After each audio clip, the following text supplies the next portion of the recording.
Welcome to Sola Church Online. I'm Alan Rigg. This is my wife, Miranda Landers, and together we lead Sola Church, a hybrid church, digital plus micro. And if you're wondering what is digital church, well, you are here right now with us having digital church. We put a new service up every Sunday at 10 a.m. Pacific time on our Church Online platform. And then micro church, that's our small groups called life groups that meet during the week. We've got in-person groups and we've got online groups. We'll tell you more about that at the end of the service. And I think you're going to enjoy the service today. Let's worship.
Louder and louder.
spoke a word, you were singing over me.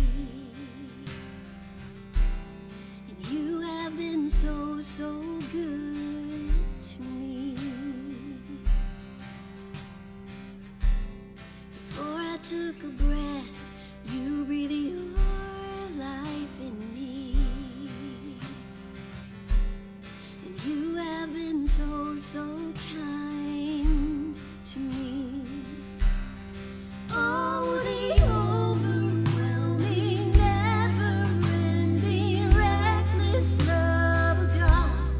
Oh, it chases me down, fights till I'm found, leaves the 99.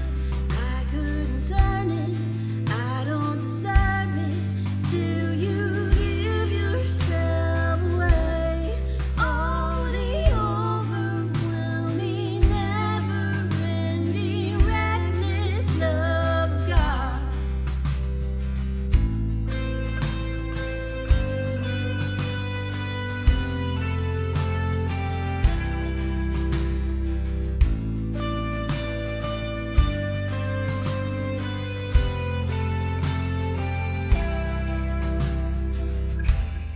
When I was your foe, still your love fought for me. You have been so, so good to me. When I felt no worth, you paid it all for me. And you have been so, so kind to me. Oh, the overwhelming, never-ending, reckless love of God.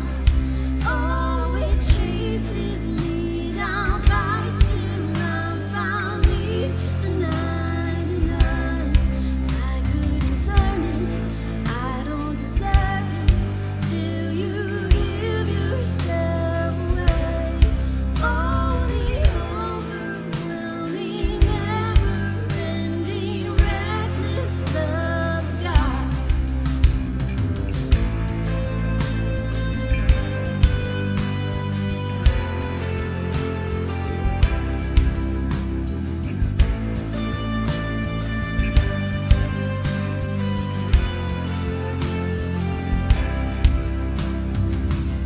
There's no shadow you won't light up, mountain you won't climb up, coming after me. There's no wall you won't kick down, lie you won't tear down, coming after me. There's no shadow you won't light up, mountain you won't climb up, coming after me. There's no wall you won't kick down, lie you won't tear down, coming after me. There's no shadow you won't light up, mountain you won't climb up, coming after me. There's no wall you won't kick down, lie you won't tear down, coming after me. There's no shadow you won't light up, mountain you won't climb up, coming after me. There's no wall you won't kick down, lie you won't tear down, coming after me. There's no shadow you won't light up, mountain you won't climb up, coming after me. There's no wall you won't kick down, lie you won't tear down, coming after me.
This is that time in our service when we worship with our giving. If you're just checking us out today, please don't feel like you have to participate. But if Sola Church is your church home, or these online services have just been a blessing to you, it's super easy to make a one-time tax-deductible donation or even to schedule a recurring gift. The easiest way is to scan the QR code on your screen. But you can always go to solachurch.life and click the tab at the top that says Give. Yeah, I just want to thank you guys so much for your generosity. Your giving makes it possible for us to create this digital content, to do our micro church gatherings, to do outreach. So thank you guys. Let's get into our time of teaching.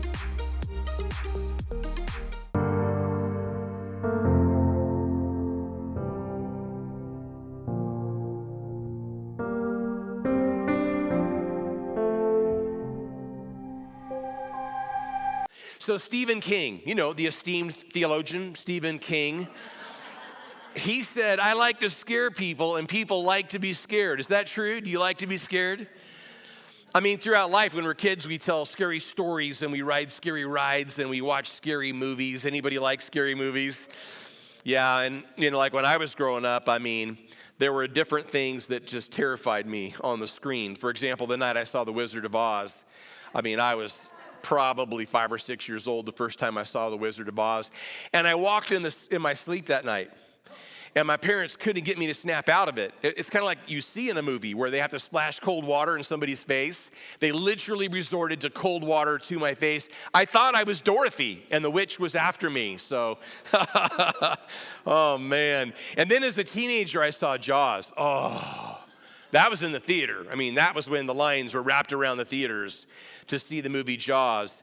And it was scary. Like if your first experience seeing Jaws was on TV later, you have no idea how terrifying that was back in the day on the big screen. It was bad. I didn't just stop swimming in the ocean, I stopped showering. It was really, really terrifying. And I overcame that about a week ago. I started showering again, but it was a long... Now, as an adult, if I want to be scared, all I do is just scroll through my doom feed. Am I right? Oh my gosh, just go to Facebook or Twitter or X or whatever you call it, or Instagram, and there's all kinds of things to terrify you. But the question is, what are you afraid of? Fear is such a powerful emotion. You know how fear will cause you to do things that you wouldn't normally do. And fear will keep you from doing things that you normally would do. That's how powerful it is. And maybe that's why the most common command in the Bible is, do not be afraid. Well, I want you to turn in the Bible to two places. The first place is Matthew chapter 14. And we're not actually going to look at that until the very end. And we're only going to look at it briefly. So if you don't want to turn there and save that place, that won't be the end of the world. But you might like to see those verses when that time comes and when I read them. But for sure, whether you save Matthew 14 or not, turn to John 6, because that's where we're going to hang out for a little while. We're going to call this talk Rethink Fear. That's what we need to do. We need to think again about fear. We need to rethink it. We need to think some new thoughts about it. And I want to talk first about being in control.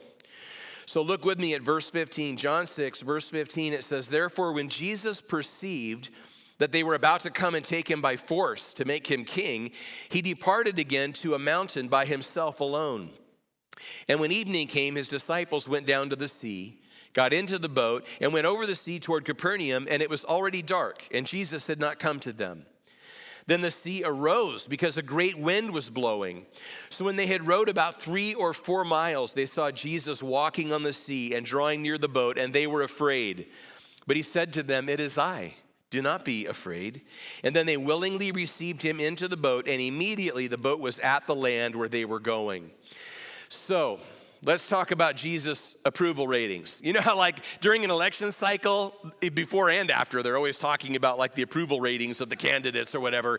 Jesus' approval ratings were sky high at this point in time. They weren't just ready to nominate him, they were ready to inaugurate him. And it was in that moment that Jesus sent the disciples away, and he went someplace else to pray. Now, since I read through the whole story, you already know this is about the storm on the sea. And we are familiar with the use of the word stormy as a metaphor, right, for life. We describe stormy relationships or stormy weather or stormy emotions or stormy situations. Storms happen. You've seen the uncensored bumper sticker. But for our purposes here this morning, we'll say that storms happen, the storms of life. And sometimes those are storms of correction. I mean, there are times in my life when I've gotten off track, and God loves me so much. He wants so much for me to be back in that place that he has for me, that he'll allow a storm to steer me in that direction. Who's grateful God has brought a storm of correction at some point, right? Like, we don't like the storms, but man, are we thankful for them in hindsight. But some storms are not storms of correction, they're storms of protection. God allows a lesser storm in our lives in order to keep us from a much larger storm. And the funny thing about that is that some of us think about our lives and we think, well, that never happens to me. But how would you know? You know, if you left your house this morning and you had a flat tire, that's a storm of sorts. And you might be a little put off by it. Like, I had the worst week ever. All I wanted to do was get to church in time to experience the whole service, to be there from the moment the service began, to experience the worship. And instead, I've walked in late because of a flat tire. And what you may not know is that had it not been for that flat tire, had you left when you meant to leave, someone was going to run a red light and T-bone you in an intersection. Like, how would you know? It could be that we're going to get to heaven only to discover that there were scores and scores and scores of times that God allowed a lesser storm to keep us from a greater storm. And so my point would be that whereas our first thought when we're in a storm is, I must be out of God's will. Like, what did I do?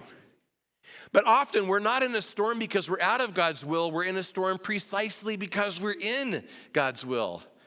And maybe that's the word of encouragement that you needed in the stormy season that you may find yourself in. Notice in verse 17, it says it was dark. Man, why is everything so much scarier in the dark, right? If it wasn't, you couldn't make a living selling nightlights. When I was a kid, I was convinced, I'm talking about like when I was 5, 6 years old, I was convinced that monsters lived in my closet. I never worried about that during the day. I only worried about that at night. But I was concerned that monsters lived in my closet, and I lived in the valley. I lived in Simi Valley here in SoCal, back when they had the Sylmar quake, 71. I'm in kindergarten when the Sylmar quake happens, and my room went from gently swaying to just violently shaking in what felt like a split second. And I was sure in my mind, in the pre-dawn hours, that every monster that lived in my closet was coming out all at once. Like, I was convinced. It was terrifying. But that was an irrational fear, wasn't it? I mean, if monsters really did live in your closet, why would they only come out at night? Well, the element of surprise. Listen, if a monster came out of your closet at noon, you'd be surprised. I'm just saying. In the middle of the day, you would be surprised. But it's so scary after dark. Fear is this universal thing. I think the first time we were here, which was a little over 6 years ago, if you were here and you remember our then 11-year-old Des, she's 18 years old. She's a high school senior, going to graduate from Santa Monica High School in June. Hard to believe, right? But I told you about a website called phobialist.com. They've got like over 500 phobias listed there. I do not recommend you go to that website. And I know you're bookmarking it right now, but I don't recommend it because you'll discover you're scared of stuff you hadn't even thought of. Like, who's scared to raise their hand in church? All right, couple people just overcame their fear. Good for you. You'd go get a donut because we got more work to do in here. But, here's the thing. Some people feel like, well, this doesn't apply to me. Like, I'm not afraid. Nothing scares me. I've got the fear not, or the no fear bumper sticker on my car. I've got the no fear t-shirt, whatever. Okay, so why do you have trouble concentrating or thinking about anything other than your present worries? Why do you have tension headaches? Why do you have anxiety dreams? The ones where you're back in high school and can't remember your schedule or the combination to your locker. Why do you have work dreams, like you're back at that job that you would never go back to under any circumstances? It was a nightmare. Or those dreams where you show up someplace and you're not clothed, like you're at church and you're naked. That's a nightmare for you and for us. It's not a good thing at all. But you see, all of that is a way of working out fear that we may not even recognize that we have. A lot of times we talk about the emotion behind the emotion. And so here's the thing, a lot of angry people are really just scared. They're scared of being embarrassed, maybe. A lot of driven people are really just scared. They're scared to fail. A lot of overprotective people are really just scared. They're scared of losing something or someone. It's like the movie The Empire Strikes Back, when Luke looks at Yoda and says, "I won't fail you, I'm not afraid." And Yoda turns to Luke and says, "Oh, you will be. You will be." Now listen, your life, it has a past, a present, and a future, right? You know that. That's nothing insightful there. But so does your fear. Edward T. Welch, who wrote the book Running Scared, that gave me lots of ideas for this message, he said, fear can be triggered by the past, react to crises in the present, or anticipate them in the future. Now, for the disciples, it was both past and future. Let me explain. It says in Matthew and in Mark's account of this same situation that Jesus made his disciples get into the boat. So apparently Jesus told them to get in the boat, and they're like, "Make me." Now, why would they do that? Why would they be like that? Why would they be hesitant to get in the boat? Well, because this isn't going to be the first storm at sea. It's the second. About a year and a half before this, they were in a storm on the sea. And the difference is that whereas the last time they were all together on the boat, this time they're going to be alone. Jesus isn't getting on the boat with them. So many times our fears are fueled by past experiences. In their case, no doubt they're thinking about what happened. I'm never getting on the Sea of Galilee again unless Jesus is in the boat, because if that ever goes down again, I'm going to need him. If you're not coming, I'm not going, kind of a thing. In life, here's what I've learned. In life, you either make peace with the past or you fear the future. And it's because some of us haven't made peace with the past that we're dealing with so much dread and panic and nervousness and worry and anxiety. It's all about control. It's all about being in control. But here's a little truth about the controllers in your life. Do you know a controller? If you're elbowing the person next to you, you're either admitting that you are one or you're claiming that they are. But the thing is, controllers are scared. If you're a controller, chances are good that something happened to you, something that you couldn't control. And you said, never again. Never again will I give control to anyone else. Never again will I allow anyone to take control for me. I'm going to be in control. But here's the thing, control is a myth. It is, it's a myth. We can't control anything. You and me, we can't control inflation. We can't control the political polarization in our country. We can't control what happens with new technology like AI. We can't control the future. We can't control other people, though the Lord knows we try. We can't. So we're rethinking fear and talking first about our felt need to be in control. Let's talk about when things are out of control. Look again at the text.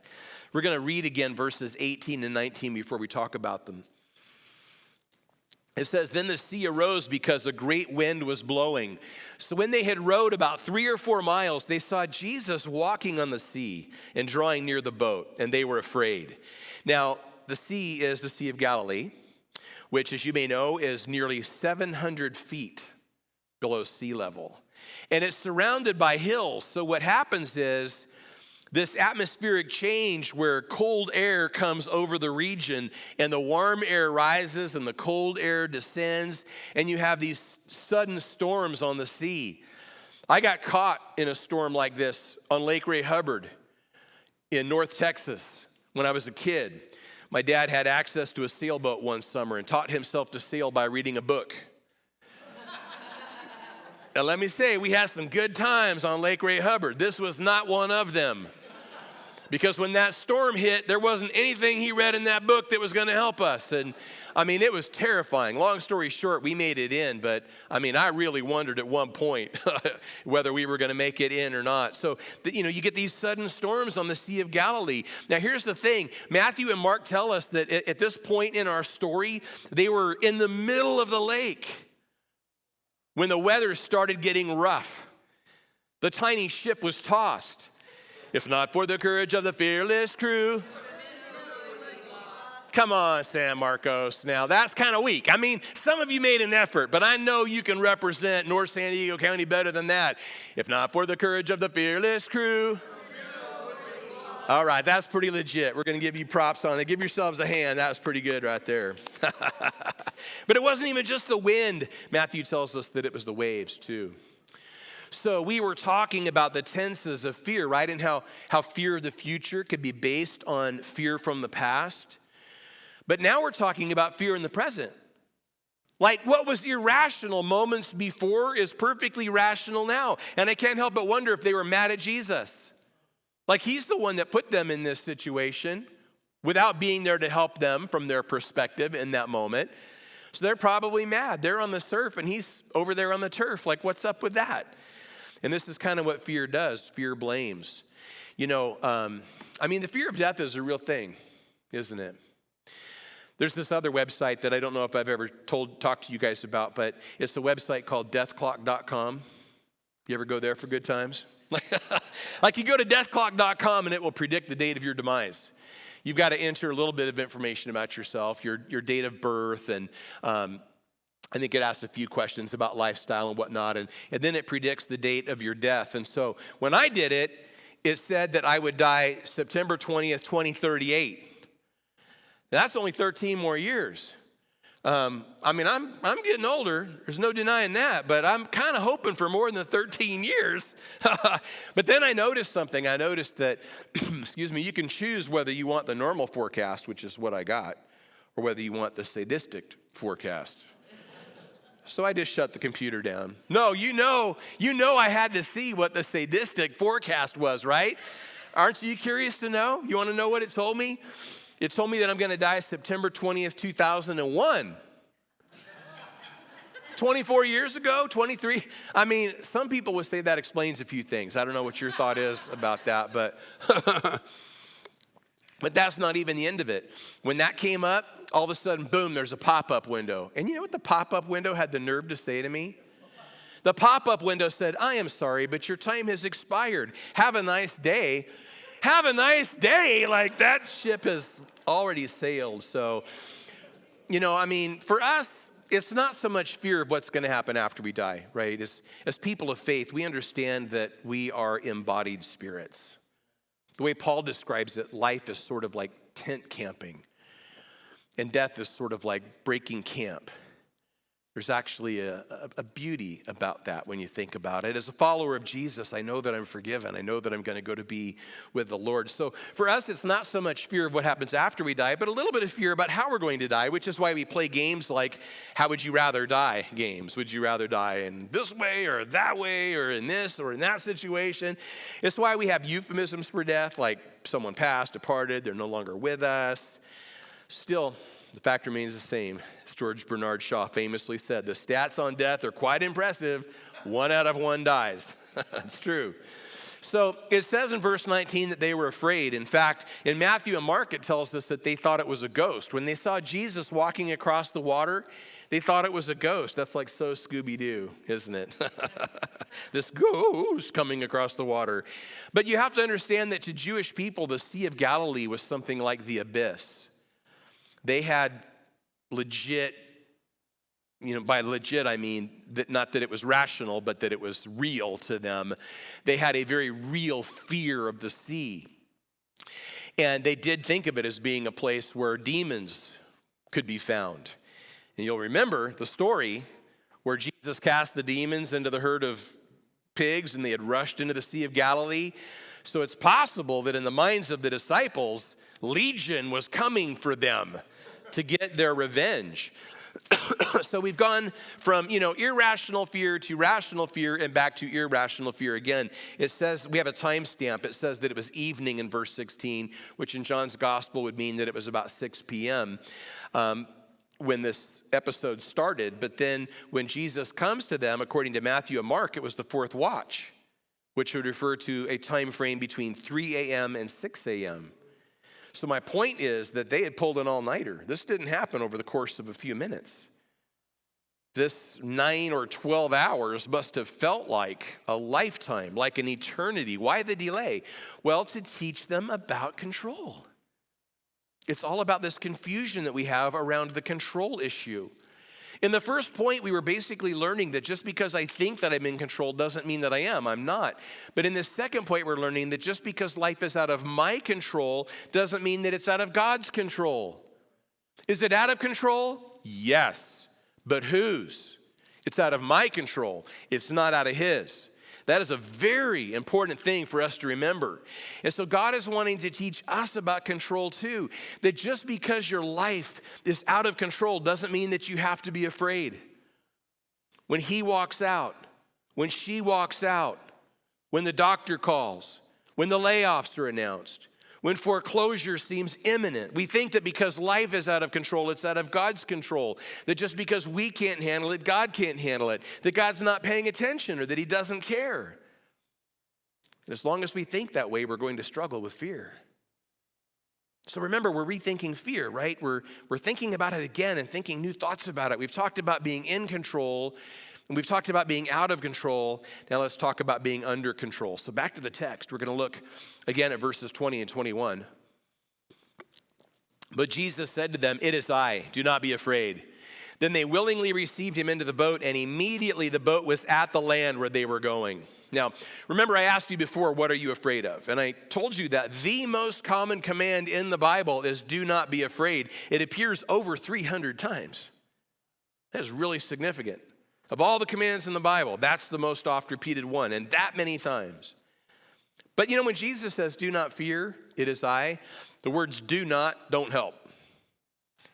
I mean, if anybody has ever told to you, don't be afraid, has that ever helped you? Ever? One time in your whole life? But you know what does make a difference? Is when Jesus says, "It is I." Yeah, I was telling you, Des is 18 years old now. When she was much younger, she was terrified to get a shot. Today, she's a champ, like ain't no thing.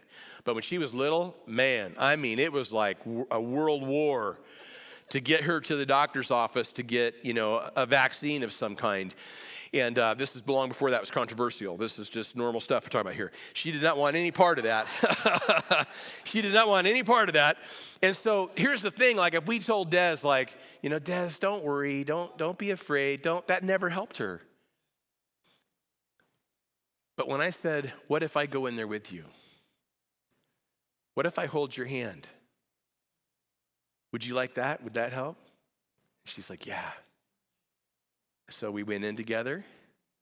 She squeezed my hand so hard I've never recovered.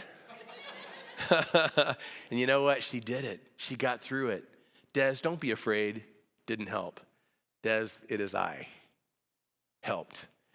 And it helps when Jesus says that to us as well. Not only that, I'm not going to elaborate a whole lot on this. Many of you will know what I'm about to say.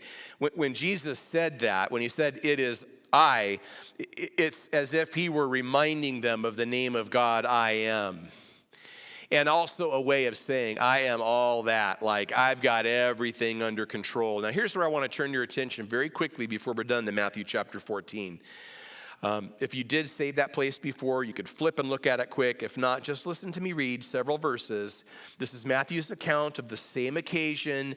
Beginning in verse 28, it says, Peter answered Jesus, and said, "Lord, if it is you, command me to come to you on the water." So he said, "Come." And when Peter had come down out of the boat, he walked on the water to go to Jesus. But when he saw that the wind was boisterous, he was afraid, and beginning to sink, he cried out, saying, "Lord," that's my personal translation. It's unpublished as of yet, and immediately Jesus stretched out his hand and caught him and said to him, "Oh, you of little faith, why did you doubt?" Now, this is just a tiny, quick second of bonus material. When we think about this story, we think about Peter's sinking. We think about him seeing the wind and the waves and sinking. You know what I don't think we think about often enough is that before he sank, he walked. Peter actually walked on the water. It got interrupted soon enough, but he walked on the water. Before Peter sank, he walked. You know, you guys have heard bits and pieces of our story over the many times we've been here, and I don't have time to tell the whole story now, but, 16 years ago, My wife left me and our then 17-year-old daughter, and I resigned the church that I led in Austin, the church that I'd planted in my 20s and seen grow from 4 to 1,400. Resigned that church and lost everything, my ministry, all my material possessions, obviously my marriage. It's just me and my daughter going forward. It was a very painful time in my life. And it was so much easier for me to post up at the sports bar and numb myself than it was for me to let me feel my feelings, to really grieve the absolute loss of everything in my life. And I think, and I'm so glad that there were people like Miranda who would remind me in the years to follow, Alan, before you sank, you walked, and you'll walk again. If you've got someone like that in your life, be very thankful for them. And if you are in a church with that kind of messaging, and I know you are, be thankful for it. Don't ever take that for granted. And maybe somebody here this morning needs to hear me say to you right now, in this moment, you may feel like you're sinking right now, but before you started sinking, you walked. And you will walk again. Believe it, believe it. So they go quickly from being under control to being out of control. Peter certainly goes from a moment of feeling like things are under control to being out of control. It's a fine line. But Jesus was always in control. And the main point that I hope we can take away today is this, that in life we are always going to feel fear. I don't think for 1 second that you're going to hear this message and walk out these doors and be fearless for the rest of your life. No. God loves you too much to not put you in some really challenging situations going forward. So you're going to feel fear. I promise you that. But while we are going to feel fear, we don't have to be controlled by fear. You and I do not have to be controlled by fear. What we're thinking in this situation is, if I just had a bigger, better boat, if I just had a stronger sail, if I just had a couple more oars, if I had an outboard motor, right? That's what I'm talking about. And as long as we're thinking that way about our lives, we're still trying to be in control. But I don't have control, and I will never have control, but He will always have control. And so Jesus, He steps on board. I picture Him standing in knee-deep water, and you see the splintered oars and the tattered sail, and Jesus says, "Why did you doubt?" Well, because I was trusting me. And I need to learn to transfer my focus to Him. Storms happen. It's not if, but when. But Jesus prayed for them. He saw them. He came to them, and the waves were the entry point. I don't know about you, but sometimes I catch myself praying prayers that could be paraphrased like this: Lord, I want more of you in my life, but don't make waves. And what if the waves are the very thing that bring Him to us? If you're praying for more of Jesus in your life, and the waves are the very things that are going to bring Him to you, might you want the waves? Might the waves be your friend and not your foe? I love how when Jesus got on the boat, they were immediately on the shore. And I don't know about your situation. It may not be resolved today or tomorrow or this week, but we're always closer than we think we are. We're always closer than we think we are to shore. And I just want to pray with you about that right now, and then I'm going to pass the service off to whoever's next. Father, thank you so much for this story and for the way that it speaks into our lives. I pray for those that are here today and those who are watching online who, may be relating to this whole thing about fear and feeling like their life is out of control. Lord, there are things in my own life that I wish I could have more control over. But we thank you that while we don't have control, you do. We ask you to help us today to transfer all of that focus that right now is generating that fear, to transfer all of that focus to you. And to feel that storm inside of us begin to subside some. And Father, I pray for anybody who feels like they're sinking or has sunk. Lord, remind them that they walked. Remind them that they're going to walk again. In the name of your Son, Jesus, we pray. And everyone agreeing said, Amen. God And now it's time to fill out a Connect card. Yeah, just go to our website, solachurch.life, and scroll to the bottom of the homepage, letting us know that you watched today, but also you can request information there about our small groups. And there is actually a lot more information on the website about those. At the top, if you click where it says Gather, you'll find information about all of our groups. An in-person group on Tuesday on the west side, an online group on Wednesday, another in-person group on Thursday on the west side. So check it out, find the time, the date, the location that works best for you, and join us for Sola Micro Church. And don't forget, go and follow Sola Church on social media. Yep, at Sola Church LA on all your favorite platforms. And we hope that everyone has a great week. And we will see you next time at Sola Church Online. Bye, everybody.